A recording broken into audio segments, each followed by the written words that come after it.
ठाण्याच्या राजकीय, सामाजिक आणि सांस्कृतिक घडामोडींचं वर्तमान चित्र दाखवणाऱ्या ठाणे वर्तमानमध्ये मी नितीन बोरसे आपलं पुन्हा एकदा हार्दिक स्वागत करतो. सादर करीत आहोत आजच्या ठळक बातम्या. रिंग मेट्रो प्रकल्पामुळे बाधित होणाऱ्या उपवन परिसरातील 29 उद्योजकांना मोठा दिलासा मिळाला आहे. गेल्या 40 ते 50 वर्षांपासून याच भागात व्यवसाय करणाऱ्या या उद्योजकांना त्याच परिसरात व्यवसायासाठी जागा उपलब्ध करून देण्याचं अधिकाऱ्यांनी मान्य केलं आहे. आमदार श्री संजय केळकर यांनी मेट्रो अधिकाऱ्यांसोबत बैठक घेऊन नागरिक आणि उद्योजकांच्या समस्या मांडल्या. प्रकल्पाला 4 महिने विलंब झाला तरी चालेल, मात्र नागरिकांना कमीत कमी त्रास आणि जास्तीत जास्त फायदा होईल अशा पद्धतीने काम करावं, अशा सूचना श्री केळकर यांनी केल्या. यावेळेस विविध भागातील नागरिक, उद्योजक आणि वेकअप ठाण्याचे प्रतिनिधी उपस्थित होते. रिंग महामेट्रोच्या अधिकाऱ्यांच्या बरोबर चर्चा करण्याकरता मी या ठिकाणी त्यांच्याच कार्यालयामध्ये आज बैठक बोलवली होती आणि हे 2-2.5 महिन्यापासून मला निरनिराळ्या भागातली ज्या ठिकाणून मेट्रो जाते त्या ठिकाणातल्या लोकांचं रिप्रेझेंटेशन्स येत होती. प्रत्यक्ष आम्ही काही ठिकाणी पाहणीही केली होती अधिकाऱ्यांच्या बरोबर, पण त्याचा फॉलोअप आणि नवीन काही भागातल्या लोकांचं देखील या ठिकाणी निवेदनं माझ्याकडे आली होती. तर त्याच्या दृष्टीने आम्ही साधक बाधक नकाशा समोर ठेवून चर्चा केली. त्यांनी जी सजेशन्स केलेली आहेत त्या सजेशनच्या प्रमाणे टेक्निकली त्याची फिजिबिलिटी बघितली जावी या दृष्टीने देखील आम्ही सांगितलंय. आणि मी महामेट्रोच्या अधिकाऱ्यांना हे देखील सांगितलंय की ह्या सूचना जर फिजिबल असतील, टेक्निकली व्हायबल असतील तर त्याचा 100% विचार झाला पाहिजे. मासुंदा तलाव येथे पुण्यश्लोक राजमाता अहिल्यादेवी होळकर घाटाच्या माहिती फलकाचं अनावरण आमदार निरंजन डावखरे यांच्या हस्ते करण्यात आलं. धनगर प्रतिष्ठान ठाणे जिल्ह्याच्या पुढाकारातून आणि आमदार निधीतून घाटाच्या फलकाचं सुशोभीकरण करण्यात आलं. येथे पुण्यश्लोक अहिल्यादेवी होळकर घाट असा नामफलक तसंच अहिल्यादेवींच्या कार्याची माहिती देणारा फलक उभारण्यात आला आहे. या माध्यमातून युवा पिढी आणि नागरिकांना अहिल्यादेवी होळकर यांच्या प्रेरणादायी कार्याची माहिती मिळणार आहे. यावेळी श्री डावखरे यांनी 1988मध्ये याच ठिकाणी त्यांच्या वडिलांच्या उपस्थितीत अहिल्यादेवींच्या पुतळ्याचं अनावरण झाल्याची आठवण देखील सांगितली. यावेळी धनगर प्रतिष्ठानचे पदाधिकारी, समाजबांधव आणि मान्यवर उपस्थित होते. आज या इकडे पुण्यश्लोक अहिल्यादेवींच्या साठी या इकडे जो माहितीचा एक गस्त या इकडे उभा केलेला आहे. निश्चितपणे ठाणेकरांसाठी हा तलावपाळीचा परिसर हा एक आपुलकीचा, एक आठवणींचा आणि एक मानाचं स्थान आहे. त्या तिकडे निश्चितपणे आपण बघतो की वर्षातनं 2 वेळा समाजातली आणि वेगवेगळ्या घटकातली लोक आवर्जून या इकडे अभिवादन करण्यासाठी येत असतात. हे स्थान त्या दृष्टिकोनाने अतिशय महत्त्वाचं आहे.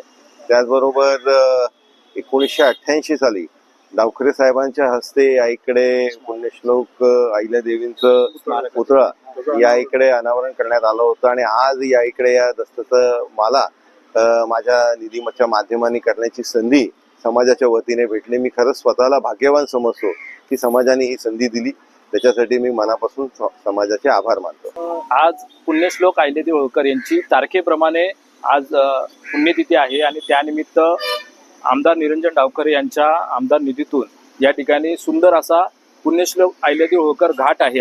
या घाटाची संपूर्ण जी अहिल्यादेवींची माहिती आहे ते माहितीचा फलकाचं आज उद्घाटन डावखरे साहेबांच्या हस्ते या ठिकाणी झालेलं आहे. खऱ्या अर्थाने हे जो फलक लावलेला आहे त्यामुळे आता इथे येणारे जे नागरिक आहेत, त्याचबरोबर जी काही भावी पिढी आहे त्यांना या अहिल्यादेवी होळकर काय आहे त्याची माहिती या फलकामुळे मिळेल. त्यामुळे मी डावखरे साहेबांचं मनापासून या ठिकाणी आभार व्यक्त करतो की त्यांनी आम्ही जी काही मागणी केली होती त्या मागणीला त्यांनी पाठबळ दिलं आणि आज खऱ्या अर्थाने ते मूर्त स्वरूपात या ठिकाणी आलेलं आहे.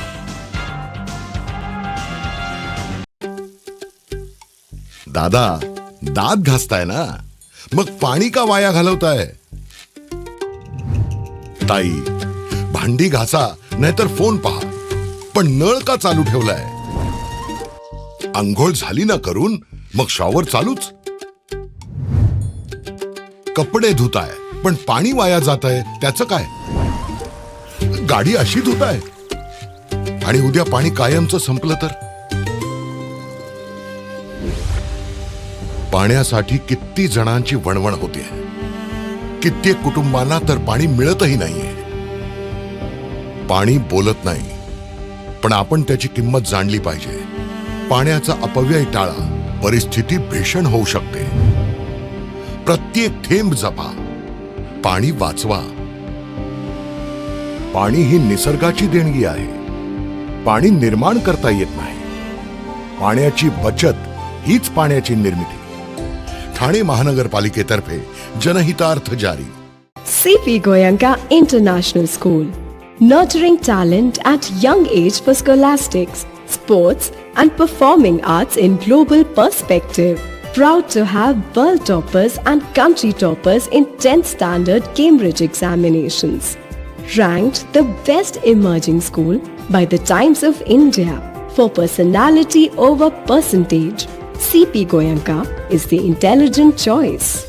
भवानी ज्वेलर्स ठाणे, पारंपरिक आणि आधुनिक दागिन्यांचा अप्रतिम संगम. प्रत्येक स्त्रीची पहिली पसंती भवानी ज्वेलर्स ठाणे. नक्की भेट द्या. ठाणे महानगरपालिकेचे मालमत्ता कर म्हणजेच प्रॉपर्टी टॅक्स भरण्याचे आवाहन. सन 2022-23 या आर्थिक वर्षाचे मालमत्ता कराचे म्हणजेच प्रॉपर्टी टॅक्सचे बिल ठाणेकर करदात्यांना महापालिकेमार्फत आर्थिक वर्षाच्या सुरुवातीस म्हणजेच माहे एप्रिल 2022 मध्ये देण्यात आलेले आहे. तथापि अद्यापही काही करदात्यांनी मालमत्ता कर महापालिकेकडे जमा केलेला नाही.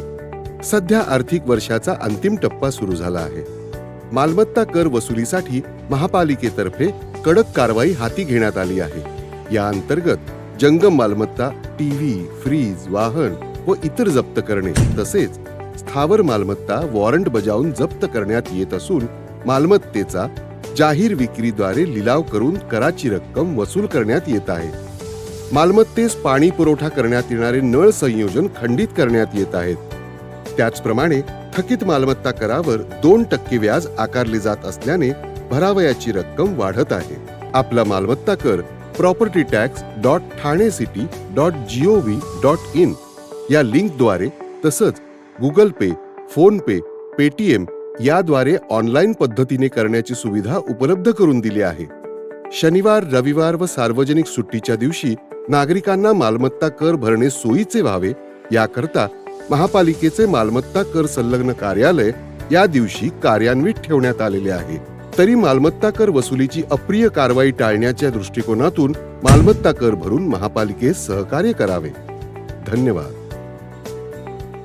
क्लस्टर डेव्हलपमेंटला आमचा विरोध नाही, मात्र क्लस्टरमुळे ठाण्याची लोकसंख्या मोठ्या प्रमाणात वाढणार असल्याने पाणी, रस्ते आणि सांडपाण्याची व्यवस्था कशी करणार असा सवाल राष्ट्रवादी काँग्रेस शरदचंद्र पवार पक्षाचे ठाणे जिल्हाध्यक्ष मनोज प्रधान यांनी केला आहे.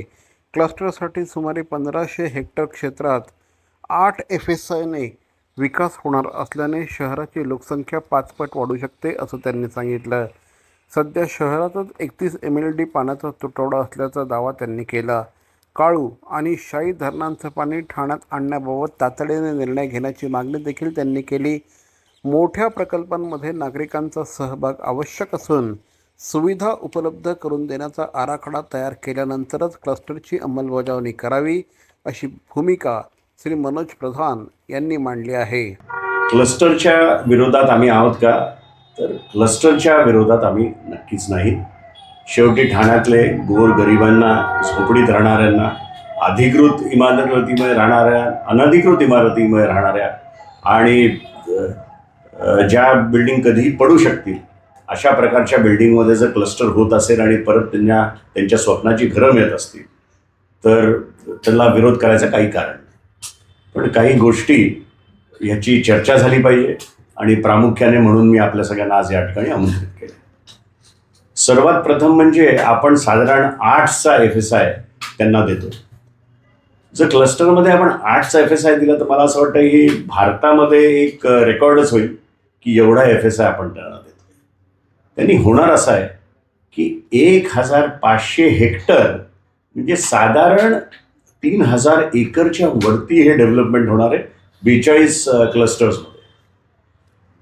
मला आठवतंय की 4-5 वर्षापूर्वी आपण हायकोर्टमध्ये लिहून दिलं होतं की आमच्याकडे पाणी पुरवठा मुबलक आहे म्हणून आम्ही नवीन परवानग्या देतो.